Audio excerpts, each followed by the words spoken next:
عزیز، السلام علیکم و رحمت الله و برکاته.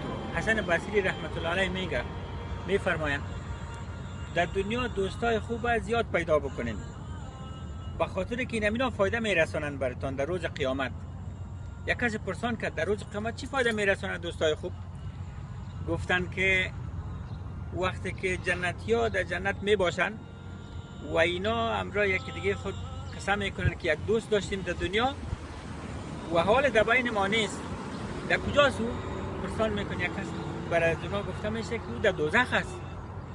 اینا دعا میکنن، میگن یا الله ما یک دوست داشتیم در دنیا، بسیار محبت میکردیم امرایش و او در اینجا امرای ما نیست، این من لذت جنت برای ما تکمیل نمیشه بدون از او. خداوند برش امر میکنه که برین امو دوستش از دوزخ گرفته بیارین در جنت پیش از اینا. وقتی که میره او دوست از اینا را میخواد دوزخ بیاره، دوزخی ها تعجب میکنن که به سبب روزه از اینجا نجات پیدا کرد، یا تهجد یاد میخوان، یا کدام شهیدی را شفاعت کرد، پدرش شهید بود، برادرش شهید بود، یا ملائکه یا انبیاء ای را شفاعت کردن.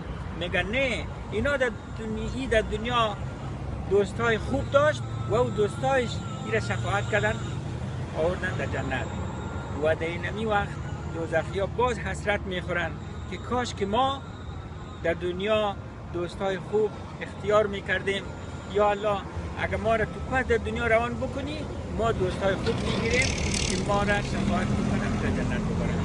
السلام علیکم و رحمت الله و برکاته.